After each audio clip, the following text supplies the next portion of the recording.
चुनावी महाकुंभ में आज हमारे साथ मौजूद हैं गांधीवादी नेता और कांग्रेस के ब्लॉक कांग्रेस अध्यक्ष ब्रजेश सक्सेना। वार्ड नंबर 36 बघाना से इनकी पत्नी वीणा ब्रजेश सक्सेना इस चुनावी मैदान में उतरी हैं। आइए हम बात करते हैं ब्रजेश सक्सेना जी से कि क्या इनके चुनावी मुद्दे हैं, क्या एजेंडा ये लेकर चल रहे हैं और किस तरह का रूट मैप इन्होंने आगामी 5 सालों के लिए तैयार किया है। Saxena ji, the live express में बहुत बहुत स्वागत है आपका। जी बताएं, किस तरीके की तैयारी चल रही है, कैसा आपका जनसंपर्क यहाँ पर चल रहा है? मैं केवल वार्ड नंबर 36 के, अगर आप बोल रहे हैं तो केवल 36 की बात करूँगा। हालांकि पूरे शहर की जवाबदारी मेरे ऊपर है। अगर आप शहर के बारे में पूछेंगे तो मैं पूरा विस्तार से आपको बताऊंगा। तो मैं पहले वार्ड नंबर 36 पे आता हूँ। मैं वार्ड नंबर 36 का प्रत्याशी हूँ। कांग्रेस ने मुझे यह अवसर दिया, उसके लिए मैं आभारी हूँ। और मैं सबसे पहले तो आपका भी आभारी हूँ कि आप लाइव एक्सप्रेस के माध्यम से पूरे शहर में गली गली मोहल्ले मोहल्ले जाके हर वार्ड में नागरिकों को जागरूक कर रहे हैं और समस्याओं से रूबरू करवा रहे हैं। बात करें हम वार्ड नंबर 36 की, तो यह वार्ड एक तरह से कुछ आर्थिक रूप से पिछड़ा हुआ वार्ड है। यहाँ अनेक समस्याएं हैं, मूलभूत समस्याएं जैसे सड़क, बिजली, पानी, ये तो है ही सही। कई गलियों में नाली की समस्या है, ड्रेनेज की समस्या है। कई जगह पानी के नल नहीं पहुँच पाए हैं और कई गलियों में अंधेरा पसरा पड़ा है। ये तो बुनियादी आवश्यकता होती है जो अभी तक नहीं हो पाई। पिछले 5 साल में यहाँ पर बीजेपी का पार्षद था, उसने कभी कोई काम नहीं कराया। इसके पहले हमारे कांग्रेस के पार्षद थे इस्लाम भाई, उन्होंने बहुत काम किया था। उसके बाद 5-7 साल में कोई विकास कार्य नहीं हुआ। अब हम यहाँ पर चूँकि पार्टी ने हमें चुना है तो हम ये मूलभूत सुविधाएँ तो हम मुहैया कराएंगे सही। इसके अलावा हमारा प्रयास रहेगा कि इस वार्ड में एक तो हम सबसे पहले ये कोशिश करें कि एक मोहल्ला क्लिनिक शुरू करें, क्योंकि यहाँ पर गरीब बस्ती है तो लोगों को स्वास्थ्य सुविधाएं बिल्कुल नहीं मिलती हैं। तो मोहल्ला क्लिनिक में हालांकि काफ़ी परेशानियाँ आएंगी। गवर्नमेंट से डॉक्टर्स की नियुक्ति करना मामूली बात नहीं है, परंतु फिर हम ये प्रयास करें कि हम अपने लेवल पे ऑनरेरी डॉक्टर्स को बुला के, MBBS डॉक्टर को बुला के उनकी सेवाएँ लेंगे। महिला चिकित्सा की सेवा लाएँ, इस मोहल्ले की महिलाओं के लिए उनकी सेवाएं लेंगे। तो ऐसा मोहल्ला क्लिनिक की हमारी योजना है। दूसरा, यहाँ पे कोई मांगलिक भवन नहीं है। मोहल्ले में कोई छोटा मोटा कार्यक्रम करने हो उसके लिए एक मांगलिक भवन नहीं है, तो हम जगह चिन्हित करके एक मांगलिक भवन का भी यहाँ निर्माण करेंगे। यहाँ हम देख रहे हैं कि शॉपिंग कॉम्प्लेक्स या दुकानें नहीं हैं इस मोहल्ले में, इस वार्ड में। तो जहाँ पे भी ज़मीन उपलब्ध होगी शासकीय, वहाँ पर हम जितना बन सकेगा एक शॉपिंग कॉम्प्लेक्स उपलब्ध कराएंगे। उसमें हमारी प्रायोरिटी ये रहेगी कि इसी वार्ड के लोगों को मिले। इसके अलावा यहाँ पर कोई खेल के मैदान नहीं है, तो वो अगर नगर पालिका या शासकीय ज़मीन हमें मिली तो खेल के मैदान विकसित करेंगे। यहाँ कोई बगीचा नहीं है, बगीचों में उसको डेवलप करके पाइपलाइन वहाँ पर डलवा के, सबसे पहले तो वहाँ पाइपलाइन डलवाई जाएगी ताकि पानी की कोई कमी नहीं हो। उसके पश्चात वहाँ पर स्थायी एक कर्मचारी की या मालिकी या जैसे भी होगा उसकी नियुक्ति करेंगे। वहाँ पर बच्चों के खेल के साधन, झूली, चकरा, चकरी, वो फिसल पट्टी वगैरह जो भी साधन होते हैं वो मुहैया कराएंगे। मैंने देखा यहाँ युवा वर्ग काफ़ी है, उनको एक्सरसाइज करने के लिए कोई यहाँ जिम नहीं है, तो हमारा ये प्रयास रहेगा कि यहाँ एक मिनी जिम की स्थापना करें। शहर में कई जगह पार्कों में हम देखते हैं कुछ ऐसे एक्सरसाइज के साधन उपलब्ध हैं, तो शुरुआत में तो हम वो साधन उपलब्ध कराएंगे, उसके बाद फिर जिम का भी कराएंगे। ऐसी अनेक हमारे मन में एक तरह से योजनाएं हैं जो अगर यहाँ के नागरिकों ने हमें मत देकर हमें इस काबिल समझा और हमें चुना तो हम उस सारी योजनाओं को पूरा करेंगे। एक बात और बता दूं आपको, यहाँ पर मैंने देखा कि शासन की तो कई योजनाएं रहती हैं, परंतु जानकारी के अभाव में और अशिक्षा के अभाव में वो नहीं मिल पाती हैं।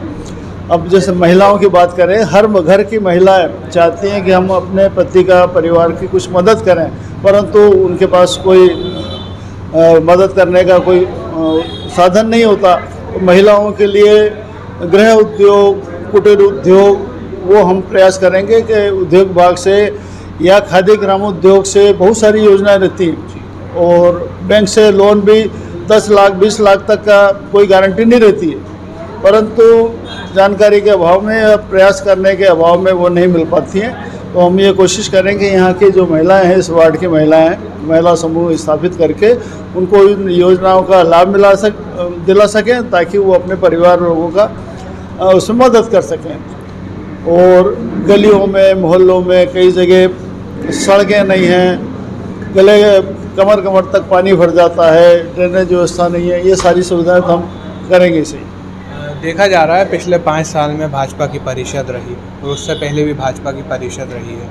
बावजूद इसके सीवरेज प्लांट इन्होंने लगाया था, सीवरेज लाइन डाली गई है, वो भी पूरी तरीके से फेलियर रही। एक इन्होंने पेयजल की योजना बनाई है, अमृत योजना, वो भी फेलियर रही है। किस तरीके से आप इसको वापस ट्रैक पे लाएंगे अगर आप जीतते हैं? देखिए, बड़े दुर्भाग्य की बात है कि नगर पालिका ने बघाने क्षेत्र को बहुत उपेक्षित कर रखा है।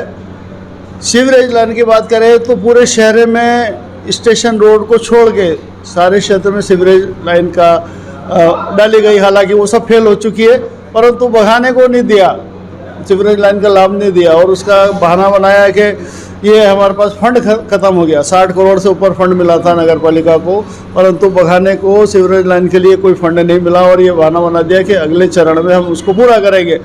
तो सीवरेज लाइन फेल हो चुकी है। अमृत योजना में 80 करोड़ से ऊपर नगर पालिका को पैसा मिला और ये बड़े बड़े वादे किए गए कि रोज़ रोज़ आपको प्रतिदिन पानी मिलेगा नागरिकों को, जबकि 3-3, 4-4 दिन पानी नहीं आ रहा है।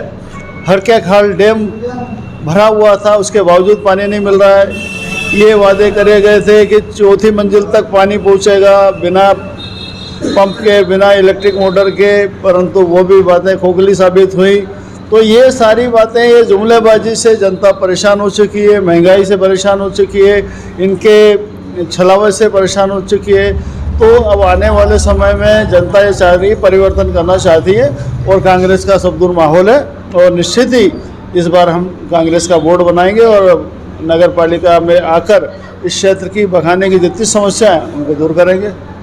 यहाँ पर देखा जा रहा है एक जटिल समस्या है जिसे बंगला बगीचा के नाम से जाना जाता है। शिवराज जी ने वादा किया था कि मेरे अगर नगर पालिका परिषद बनती है नीमच में और मैं भी यहाँ सरकार बनाता हूँ तो इस समस्या का समाधान करूँगा। बावजूद इसके कोई मुस्तकिल इसका हल वो लोग भी तलाश नहीं कर पाए हैं। क्या कांग्रेस अगर अपने यहाँ पर बोर्ड बनाती है, नगर परिषद में कांग्रेस के अध्यक्ष बैठते हैं, तो कांग्रेस क्या इसको हल कर पाएगी?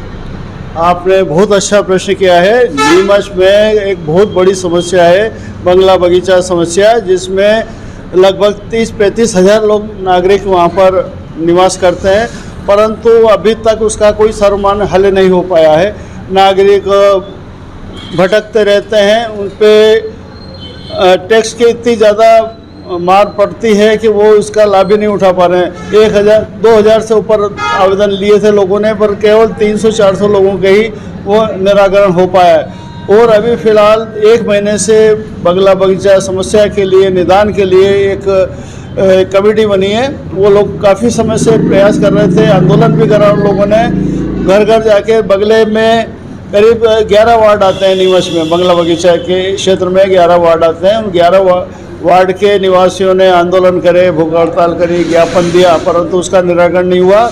उसके बाद अभी 4 दिन पहले वो सारे बंगला बगीचा समस्या के निदान के जो लोग लगे थे वो हमारे पास गांधी भवन आए और हमसे ये बात बताई कि अगर आप हमारा साथ देते हैं तो बंगला बगीचा के जो जितने पीड़ित लोग हैं हम कांग्रेस को सपोर्ट करेंगे और कांग्रेस को वोट देंगे। हमने उनका स्वागत किया और उसके बाद फिर उनको ये बोला कि हमारा जो पहला नगर पालिका अगर बनती है तो पहली मीटिंग में ही हम बंगला बगीचा समस्या का जो सर्वमान्य निदान है उसको करेंगे और जनता को राहत दिलाएंगे। एक आखिरी सवाल मैं आपसे ये पूछना चाहूँगा, आपने बताया कि पूरे 40 ही वार्डों की जिम्मेदारी भी आपके पास है, तो क्या लगता है कि नीमच में कांग्रेस कितनी सीट लेके आएगी, कितने पार्षद यहाँ से बनके और परिषद में बैठेंगे? देखिए, आप मीडिया में ताल्लुक़ रखते हैं, आप पूरे शहर में घूमते हैं, शहर का जनता का क्या रुझान है आपको मालूम रहता है। यहाँ जो तथाकथित सट्टा बाजार भी होता है वो लोग पूर्वानुमान लगा के सट्टा जो कि अवैध है, हालांकि उस पर भी पैसा लगाते हैं। तो अभी जो पूर्वानुमान है वो उसके हिसाब से कांग्रेस की 25 से 27 सीटें आना निश्चित है, और इस हिसाब से कांग्रेस की नगर पालिका बनने जा रही है। हमें पूरा विश्वास है कि कांग्रेस की नगर पालिका बनेगी। शिवराज जी का दौरा होने वाला था, अचानक से रद्द कर दिया गया, क्या कहना चाहेंगे, क्यों हुआ ऐसा? देखिए, जैसे ही बीजेपी वालों ने टिकट का वितरण का बात कही, पूरे बीजेपी में असंतोष की लहर हो गई, कई लोग बागी हो गए, यहाँ तक कि यहाँ के विधायक के और जो यहाँ के उनके जिलाध्यक्ष हैं उन तक के पुतले जलाए गए। और जो कि बीजेपी एक अनुशासित पार्टी समझी जाती है, उसमें इतना बगावत हो गई। तो वो बगावत को शांत करने के लिए और डैमेज कंट्रोल करने के लिए शिवराज जी को ऊपर मैसेज गया कि भाई निवास में बहुत ज़्यादा असंतोष है, आप आइए, आप समझाइए, ये डैमेज कंट्रोल करिए। परंतु जब उन्होंने महसूस किया, मेरा अनुमान है, लोगों का अनुमान है, उन्होंने ये महसूस किया कि नहीं, वहाँ जाके हो सकता है कि वो कंट्रोल नहीं हो और मेरी बात खाली जाए, क्योंकि बंगले बगीचा समस्या में कई बार वो बड़े बड़े आश्वासन दे चुके हैं, परंतु वो पूरी नहीं हुई। तो यहाँ बंगला बगीचा समस्या वाले सारे नागरिक अगर शिवराज जी यहाँ आते तो हो सकता है उन्हें उनका विरोध का सामना करना पड़ता। साथ ही बीजेपी के जो असंतुष्ट लोग हैं जिन्हें टिकट नहीं मिला, वो लोग भी उनके सामने विरोध दर्ज कराते। तो हो सकता है शायद इसी कारण उन्होंने दौरा रद्द कर दिया। कांग्रेस ने भी डैमेज कंट्रोल की कोशिश की थी, लेकिन काफ़ी कुछ ऐसा डैमेज भी हो गया, कांग्रेस को काफ़ी नुकसान ऐसा भी पहुंचा। जो वफादार लीडरान थे वो भी पार्टी को छोड़ के चले गए हैं, इस बारे में क्या कहना चाहेंगे? देखिए, कांग्रेस भी एक बड़ी लोकतांत्रिक पार्टी है, 130 साल पुरानी, दुनिया की सबसे पुरानी पार्टी में कांग्रेस पार्टी का गिनती आती है। तो होता ये कि भाई सबको मालूम था या रुझान था कि इस बार इनडायरेक्ट फाइट होगी, अध्यक्ष पार्षद द्वारा चुना जाएगा, और कांग्रेस जनों में उत्साह भी था।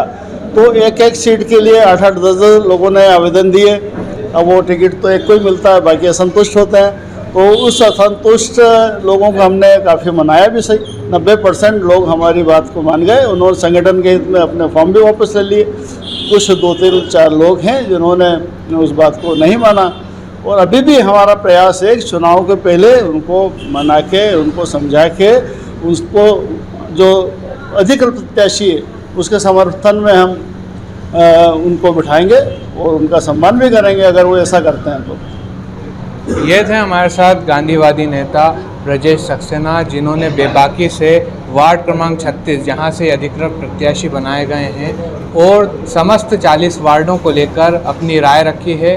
द लाइव एक्सप्रेस के लिए मेरे सहयोगी मोइन शेख के साथ मैं आलम तो।